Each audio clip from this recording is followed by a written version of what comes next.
So this is a transcript between the conversation of Matt Christensen and the representative of Patreon's Trust and Safety Council, Jacqueline Hart.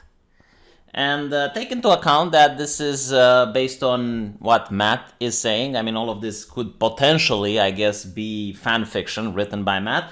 But I doubt it, especially since Patreon did not deny that this conversation took place and they didn't have any single reservation regarding anything he said here. So unless I hear anything else, I'm going to assume that everything written here is legit. Now, there are certain interesting things that have been discussed here.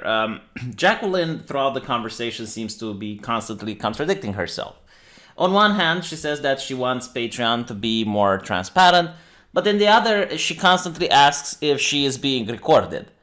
Now, obviously, corporations are allowed to have secrets, and no one would complain if they want to keep secret their upcoming research projects or their business plan for 2019. However, it is bewildering that this conversation needs not to be recorded when they're talking about the terms of service and rules that affect everyone on the website, things that concern us all. The only way I can view this interaction is Jacqueline trying to groom Matt. And by this is a tactic that corporations do a lot of the time. They will reach out to influencers in the community. Blizzard did this a lot on their forums. And they will handpick a couple of people that kiss ass to the company the most. And then they will try to treat them differently than anyone else, like Blizzard would give them green text on the forum. And this serves two purposes. Number one is to show that the company is willing to give you a bonus if you suck up to it. So it will encourage more users to suck up. And the number two is that it seems that as if it's a voice from the community that is talking on and defending the company, and it doesn't look like it's a directly paid shill. So this is what I think Jacqueline was trying to do with Matt here, but obviously it did not work. Now, the conversation was not recorded. However, I guess Mr. Matt Christensen types really fast on the keyboard. He does the clickety-clack really fast and was able to transcribe all of the communication, which is legal, and I guess he also wasn't lying that it wasn't recorded. It was transcribed. Now, with this said, let's analyze some of the important things that were discussed here. If you want to see the full transcript, go on Sargon's channel. I did some amazing voice acting. My throat barely survived the encounter, but feel free to watch that video. First of all, what's interesting is that Patreon has an emphasis on mob justice. Basically, they don't follow you around like I initially believed. Jack Conte isn't listening to me now. But they do rely on other people to snitch for them. And this snitching can happen anywhere. It can happen on Twitter, it can happen on Pornhub. If you go on Craigslist to solicit a prostitute, you can also post something there and the prostitute can snitch on you. And then they send it to Patreon. The Patreon Trust and Safety Council looks at it, and if they deem that you have broken any of their terms of service, they can ban you. At least this is what I have understood from this conversation. And this disturbs me to the core because it reminds me of the culture of terror that my parents told me about. So during the communist regime, obviously the government wanted to control how people think and how people act and how they behave. The problem that the government encountered is that they couldn't hire enough people to control the entire population. Obviously, the government not only did not have the money, but not the manpower required to control millions of people. So what they did instead was they instated the snitching system. Basically, anyone, your neighbor, your wife in some cases, and even your child could say something at school, and because of that, the secret police would get involved.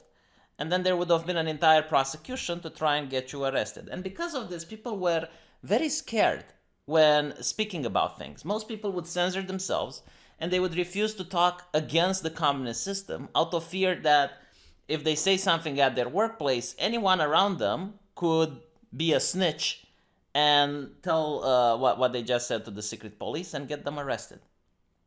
What's also interesting is that during the communist regime, people weren't necessarily locked up for dissent or for wrong thing.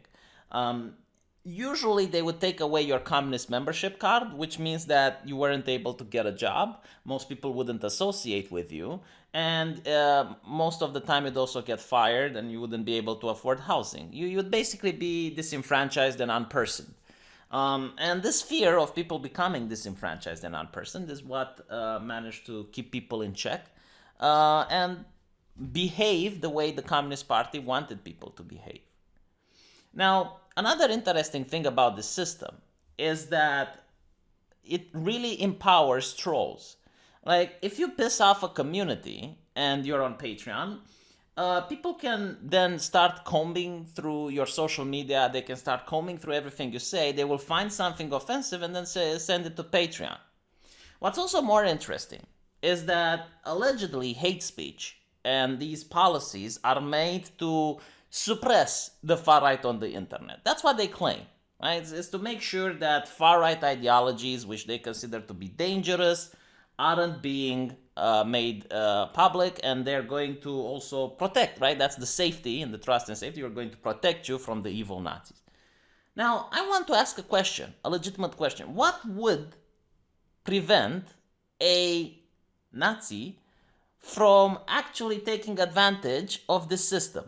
Let's say the far-right extremist doesn't like one person. What exactly would prevent them from combing through his entire social media presence, finding something offensive and then sending it to Jacqueline? How would Jacqueline even know that these people are legitimate people being offended by something harmful?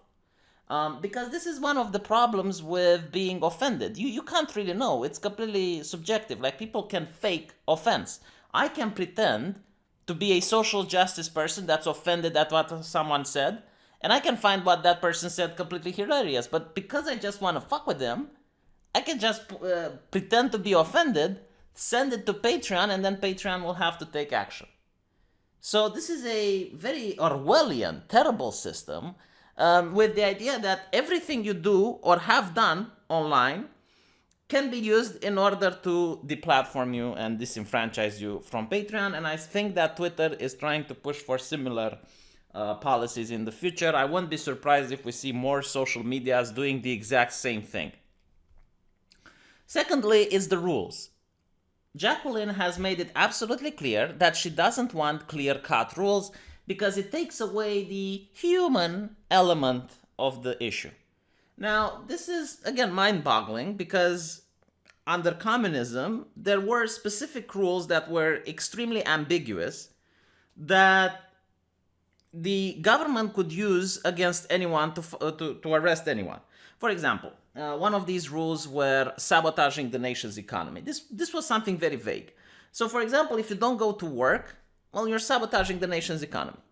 If you're a farmer and you have like a calamity, let's say a flood, and it kills your crop, well, you've just sabotaged the nation's economy. So this was one way of arresting people who didn't do necessarily anything wrong, or they would exaggerate the small infractions that they would do. Another such example would be being a counter-revolutionary. So this was for people who spoke against communism or who spoke against whatever the party considered necessary. They were being counter-revolutionaries.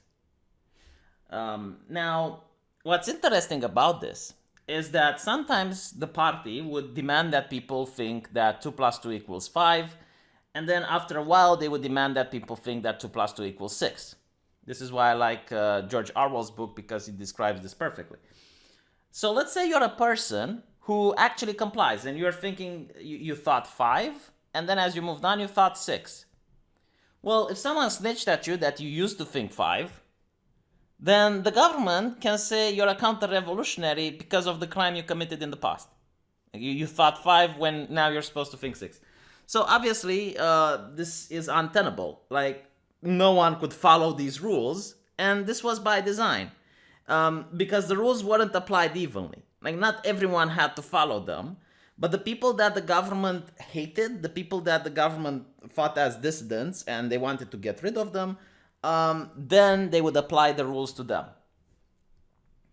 So this is what the USSR did. Now, The West has clear-cut rules. Most nations around the world, if you look at the penal code, it is specific what you are not allowed to do. And it's very easy to understand where the line is drawn. There are very few gray areas in the penal code, and whenever we find a gray area, we try to make legislation to cover it up and be black and white so people know how to behave in a society. And the leeway, the human element that Jacqueline is talking about, is the amount of years that a person will go to jail for. So, for example, for theft, you can get anywhere between 1 to 5 years, or you can just get a fine. So, depending on what you've stolen, depending on the circumstances, you're going to get a different sentence for the same crime mentioned in the penal code. And that is the human element that Jacqueline is talking about. So if she would actually want this to be a fair system, there would be strict rules that everyone would know and everyone would follow. And there would be different punishments and different tiers of punishments. So for example, you could have your account suspended for a month. You could have your funds frozen for 2 months or something like that. And then you can even be kicked off the platform for a month or two. Like, these could actually be different issues of punishment rather than just disenfranchisement and deplatforming. But again, like, I don't believe that anyone at Patreon wants to create actual terms of service. They just want to have the power to decide who gets to stay and who doesn't get to stay on this platform. And because of that, people stop trusting and they stop feeling safe on Patreon. So Patreon wants the cake and eat it too. They want to have the ability to decide who stays and who goes, but they also want people to still feel safe and use their platform and pretend like nothing is going on. Another interesting thing is that she points out that this is not a free market, which is something that I have said all the time. And a lot of leftists disagree with me and say, no, this is the free market. Well, here you have Ms. Jacqueline, who also worked at PayPal for 5 years, and she is claiming that it's not a free market. They're also saying something very interesting. They're saying that there is no free speech. And furthermore, they also imply the fact that if you want to create a platform that is 100% free speech, you also can't do that because of payment processors such as PayPal and Stripe. This is something that we all knew, and that free speech is completely dead on the internet. But it's nice to have some verification that what I've been saying isn't because I'm crazy. Another thing that I find it funny is that whenever Jacqueline tries to argue that there is a fair system, she makes the system sound even more tyrannical and abhorrent. Like, imagine having a nation that has the rules Patreon has. Like, you would go to jail. There's no question. So she actually says that it's okay, like if people get banned, you can appeal. And she focuses on this appeal thing. Like, she doesn't believe in 3 strikes. She doesn't believe on warning people that they did a mistake. She doesn't believe giving people a heads up. No. You get an appeal. Now, correct me if I'm wrong, but what date is it today? Today we are on the 23rd of December, 2018. So I can only talk about the past. I don't know what's going to come in the future, but in the past, no person on Earth, no person in the universe, maybe in the multiverse, but in the universe, no person has ever managed to successfully get through an appeal in Patreon. Like, they have a 100% conviction rate. It's almost like it's the Canadian Court of Human Rights. So already I don't have faith in the system. Like, when you see a court that has a 100% conviction rate, but it makes sense, doesn't it?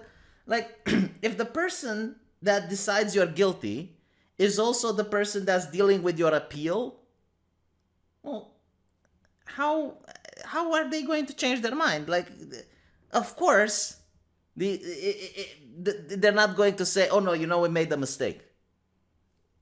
So, who are these people that are even made? Now, Jacqueline said that these people are diverse. And I don't know if she's talking about diversity in what the left means, like the different races, different genital organs, and different things that they want to put their genital organs into or have put in them, right? I don't know. But considering that the scandal isn't the fact that black people are being kicked off Twitter or that gay people are being removed from Patreon, sorry, not Twitter, this is not what people care about, diversity. No, people care about ideology. Like, do you have a group of people that have different ideologies Or do they just agree with each other? Because I can get a black person, a black woman that's a lesbian, an Asian guy, and a homosexual white man, and they can have the same ideology. They can literally have the same ideas. Like I can create, all this diverse group of people that think the same way. So, how is this putting any fears to rest? I have no idea who you've chosen as your trust and safety counsel, and they're in charge of my finances. Like at every day with a snap, I can get kicked off, and then I can get an appeal, and they're also the ones that are going to judge my appeal. How is that? Huh? Do I feel safe? Is the Safety and Trust Council on Twitter, on Patreon, making me feel safe? I don't know why I keep saying Twitter. It's because they probably go with the same terms of service in the future. Now, finally, the last interesting thing that they talk about, and this was quite amusing, is that Matt actually asks, how can Sargon have proved the fact that he's not a racist? Like, what exactly should he have tweeted in his appeal in order to win it? And Jacqueline says that, he should have tweeted an apology.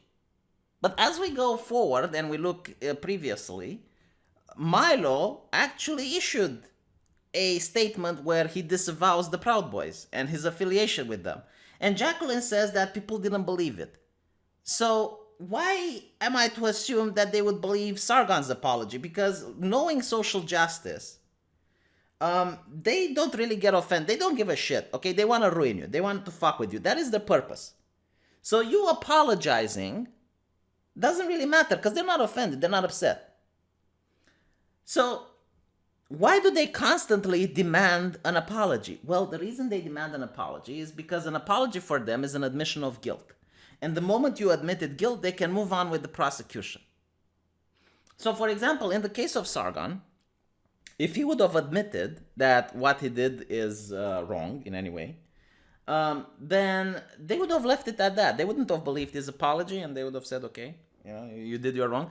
But now, because Sargon didn't admit it, they're actually going and they're making even more of an embarrassment to themselves by going and pulling out the Anita Sarkeesian case, where even if you like or you don't like Sargon, he had the audacity to sit in the front row. Now, I understand that people have the freedom to choose wherever the fuck they want to sit, and if him and his friends wanted to sit in the form of a penis, they should have been able to do so. But apparently, sitting in the front row was too much for Anita, so she decided to hurl abuse at Carl Benjamin from the podium. And because of that, Carl is guilty. Not to mention, if you look at Sargon of Akkad, he is the only YouTuber that I know who actually, in his Weekend Stupid, gave the phone number to the FBI for people to call if they see anyone harassing Anita Sarkeesian. Now, you might think that's lame, you might think that's whatever you want, but given that, I find it very difficult that he wanted to harass her. So, even Patreon back then found him innocent of it. But now they're using his found innocence in order to say, oh, look, see, he's guilty. And all of this is because he didn't apologize. If he would have apologized, we would have never gotten to this point. They would have said, no. See, Sargon knows that he did wrong. He apologized for it. He knew that he fucked up. And because of that, we are going to punish him. So this is why you shouldn't apologize. I made the video, regarding social justice. If you know you did something wrong, you should always apologize. But apologizing to the mob never works because they're not even interested in your apology. I guess that's pretty much it. That's my thoughts on this. Now, I do have a Patreon, and I don't know if it's a lame cop-out, but because of my financial situation right now, renovating an apartment, I can't afford to close my Patreon. At the same time, I'm not asking people to donate to it. If you want to donate to me, you can do so via PayPal. Hopefully, Subscribestar is going to work. And the moment I find an alternative, I will jump ship. Because I have no trust in these people. Their Trust and Safety Council completely demolished any trust and feeling of safety that I have on this platform. And I don't trust these people with my finances, because this is another thing. They keep saying it's like our mission from Jesus Christ to fund the creator class. Like, you're not funding anything, Patreon. You're like the government getting taxes from people and then spreading the taxes around. Like you don't do shit. You're an intermediary, as you say. But when looking to what Jacqueline is saying, they actually think that they're funding the creator class. And this is like another communist way of thinking. It's like, oh, we are for the people. We protect the people until you become a counter-revolutionary, aka a dissident, and then you are against the people. Even though yesterday you were part of the people. So it's the same logic that she uses to say, oh, we are here to protect creators by kicking off our creators from the website. And the logic is so just, oh my God, like I couldn't believe what I'm reading. So they're saying that because of Sargon of Akkad, like other leftist creators feel unsafe and don't want to associate their brand with Patreon, so they're leaving. Well, it clearly seems a lot of people are leaving now. So why don't you, like, if you're telling me that all I have to do to get like some communist, because there are communists on Patreon, by the way, like, don't ever think that they apply the rules evenly. But if I want, let's say, I don't know, a communist to go get off the platform, all I have to do is to talk with the rest of my community, and if I get enough people to pull out, you will kick that person? Is this how it works? Because apparently this is how it works. So if I want Jimquisition, because I don't like his game reviews of the platform and I don't want to associate my brand with him, all I have to do is to talk with enough creators and then I guess pull out because I disagree with his ideology, I disagree with Jimquisition's ideology, and then you are going to kick, like, are you kidding me? Like, is this getting people to trust your platform? Anyway, this is what I wanted to say about it. Looking forward to reading the comment from you guys.